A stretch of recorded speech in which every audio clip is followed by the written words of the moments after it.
La república, sobretot en aquesta zona de València, va ser molt important. La gran majoria del poble era república. Estem així gràcies a que la coordinadora d'associacions de memòria democràtica, la CAMDE, ha facilitat que vosaltres pugueu estar així. La CAMDE és una organització que treballa per la transmissió de la memòria. Anirem cap a l'Ajuntament, jo m'aniré cap a la nau, la Universitat de València, i Gabriel se n'anirà per a no solapar-nos cap a Serrans, que és on acabarem. I en un grup anirà Paco Duart. Paco tocarà algun himne. Paco Duart, el solemne himno de Riego.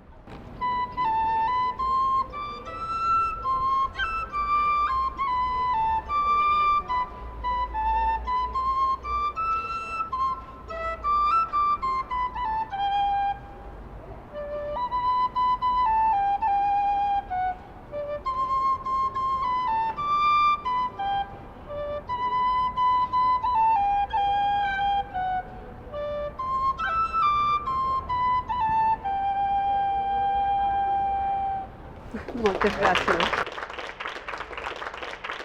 El règim que van tindre entre el 31 i el 39 és possiblement el règim de més llibertats que ha hagut a la història d'Espanya. Hi havia un gran suport hacia València, és tradicionalment una zona molt republicana dins de l'estat espanyol, i també durant el conflicte, durant la guerra, va jugar un paper clau dins de l'organització republicana. La Segona República es va proclamar realment per conseqüència d'unes eleccions de caràcter municipal. A Espanya hi havia una dictadura d'un home que es deia Primo de Rivera, que estava suportada per el règim borbònic d'Alfons XIII. Però resulta que en les grans capitals del país va arrasar, no és que va guanyar, és que va arrasar en grans percentatges de vot les candidatures dels partits republicans. Per això el rei se va exiliar i es va proclamar la Segona República. Es va constituir un govern provisional que va ser l'encarregat de redactar una nova Constitució. Artículo 1. España es una república democrática de trabajadores de toda clase que se organiza en régimen de libertad y justicia. Los poderes de todos sus órganos emanan del pueblo. La bandera de la República es roja, amarilla y morada. Todos los españoles son iguales ante la ley. El Estado espanyol no tiene religión oficial. Les últimes eleccions van ser a febrer de l'any 36. En febrer de l'any 36, una coalició de govern representada per les esquerres, que es deia el Front Popular, va guanyar les eleccions. Els monàrquics, els militars conservadors, en general els partits de dreta i la Iglesia Catòlica. Varen preparar un cop d'estat i el 18 de juliol es va produir un alçament militar, però la major part de l'estat es va quedar en mans de la República.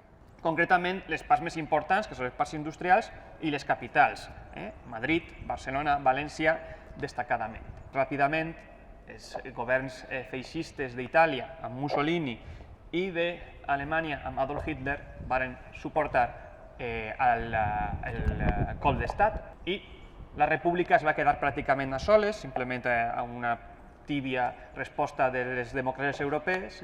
La república, quan veia que Madrid estava fortament atacada, va prendre la decisió de traslladar la capital de l'estat des de Madrid fins a València. Va vindre el 6 de novembre el govern de Madrid a València. I què va suposar això?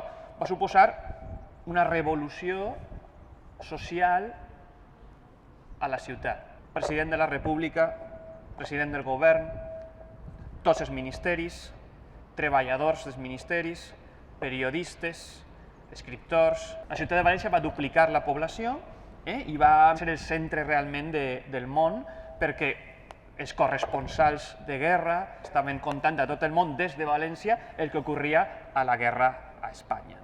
A partir de que València va ser capital de la República, es va convertir en un clar objectiu militar. I els avions italians bombardejaven la ciutat de València. És per això la construcció de refugis antiaeris.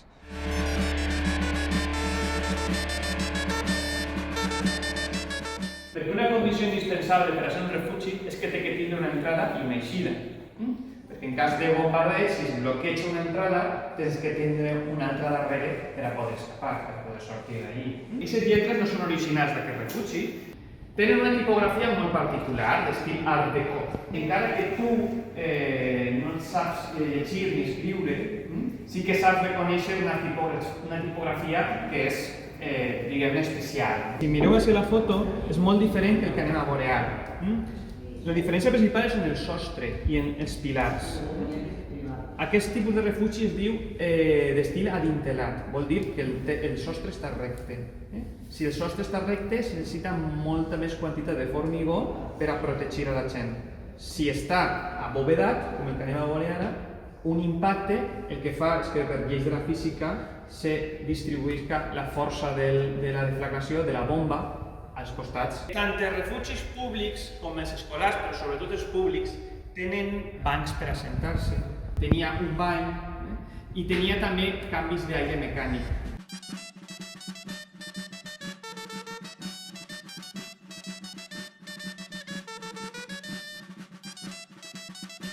I la major part de bombardejos eren en primavera i en estiu. Si hi havia un dia solejat, si no havia vent, per exemple, sabia la gent que segurament anava venint un bombardeig. Però no hi havia un horari de quan venien. Podien vindre a qualsevol moment del dia, de la nit. El primer bombardeo nos pilló totalmente de sorpresa porque todavía aviones no habían pasado por Valencia. Entonces, a la salida del instituto, sin previo aviso y sin sirenas y sin nada, empezaron a pasar proyectiles por encima de nuestras cabezas. Fue un buque que llegó a la costa, que me parece recordar que eran Baleares, y estos señores pues se divirtieron mucho llenando Valencia de proyectiles. A continuación ja empezaron a venir les pavas alemanes. Si mireu per així estan els forats per a respirar. Si tu estaves així més d'una hora i estava ple de gent, l'aire se començava a viciar. Per això tenien que canviar l'aire. I així tenim una de les poques sirenes antiaèries que queden. Com s'organitzaven les sirenes? La Junta de Defensa Passiva veia en la Torre del Micalet si venien els avions des de Mallorca. I en 2-3 minuts, finalment, totes les sirenes de tota València estaven sonant alhora.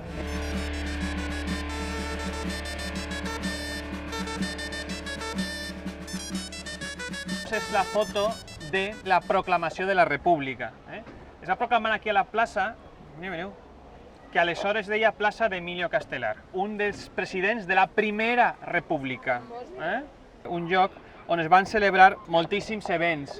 Un dels principals va ser el Congrés d'Intel·lectuals per la Defensa de la Cultura, per a donar suport a la República. També durant la guerra va tindre lloc a la que seria la plaça de l'Ajuntament una estructura que es va ficar així en el mateix lloc que estem ara, que es deia un puesto de lucha. Entre altres personalitats va fer un discurs Antonio Machado. Un altre intel·lectual, també que va morir durant la guerra per culpa de l'odi, va ser Federico García Lorca. Antonio Machado també va fer un poema quan se va assabentar que Federico García Lorca había mort. Mataron a Federico cuando la luz asomaba. Muerto cayó Federico, sangre en la frente y plomo en las entrañas. Que fue en Granada el crimen, sabed, pobre Granada, en su Granada. Es un himne libertario, anarquista. En pie, pueblo obrero, a la batalla. Hay que derrocar a la reacción, a las barricadas, por el triunfo de la Confederación.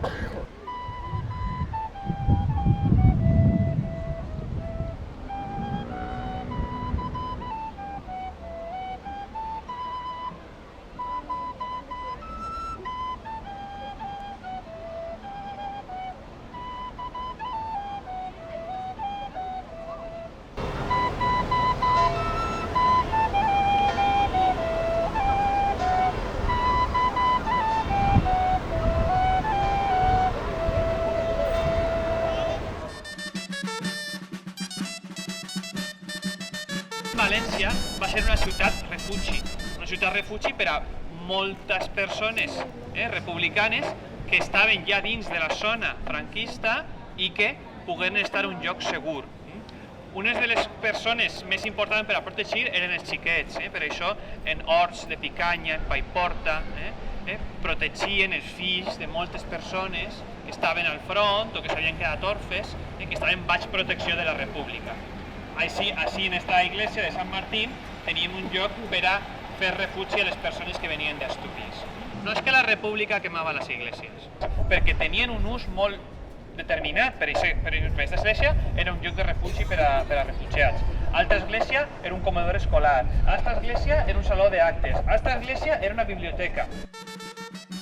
El carrer La Pau és un carrer que va ser la primera apertura urbana que es va fer en la xarxa medieval i és on va vindre totes les persones que pertanyien a la burguesia. En aquest carrer és on es va instal·lar la major part de la intel·lectualitat que va vindre a València durant la capitalitat, va ser la seu del Ministeri d'Instrucció Pública, va ser seu de moltíssims sindicats, era realment un moment en el que la gent anava als bars a escoltar el que parlava la gent prenent un cafè, perquè igual aquestes persones que estaven prenent un cafè eren els escriptors més famosos que hi havia. Una forma de dominar la vida urbana és canviar-li els noms als carrers. Primer, en l'any 31, es van llevar els noms dels carrers que feien referència a la monarquia. Plaça de la Reina, plaça de la Regió Valenciana.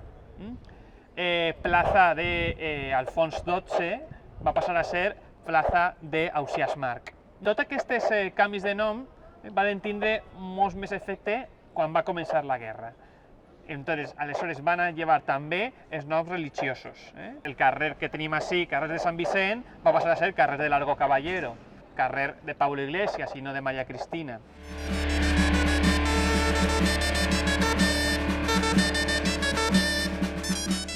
Per què va caure una bomba així? Perquè l'objectiu era destruir la Torre del Micalet, que era el lloc on estava situada la Junta de Defensa Passiva, que, com us he contat abans, era la que començava el so de les sirenes.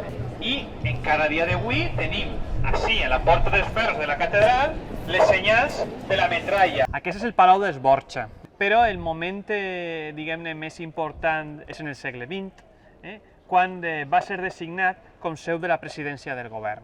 El president del govern era aquest home que es diu Largo Caballero. Quan va eixir al balcó per a finalitzar una manifestació de suport que va tindre lloc el 14 de febrer de 1937. Va interpretar la Internacional, l'himne del Partit Socialista, del Partit Comunista.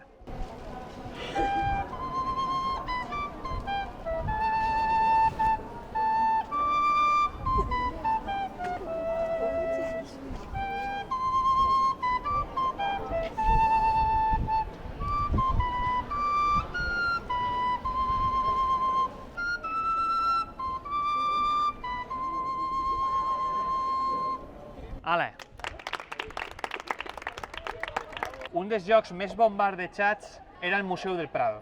Així que van decidir l'evacuació de les obres d'art del Museu del Prado. I el lloc on van anar va ser València, van portar de Madrid a València per a protegir-los així. I van optar per les Torres de Serrans, perquè aquests murs de pedra medievals eren perfectes i donaven molta protecció a les obres. Després de València, el Tresor Nacional va anar cap al nord amb el govern, a Barcelona, a Figueres i finalment a Suïssa. I va tornar després de la Segona Guerra Mundial altra vegada a Espanya. Quina millor forma d'acabar el recorregut que escoltant una altra vegada l'himne de la República.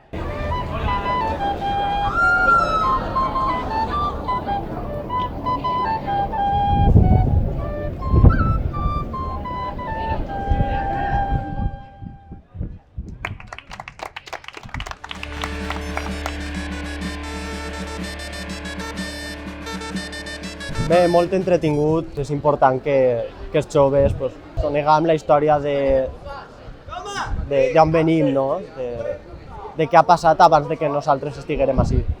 I a més han anat relacionant la història en alguns dels monuments i llocs més importants de la ciutat. Crec que està molt bé perquè, per exemple, alguns companys meus no havien vist alguns dels llocs que hem visitat. El xic ho ha explicat molt bé, s'ha entès clarament tot, i el músic també ho va fer molt bé.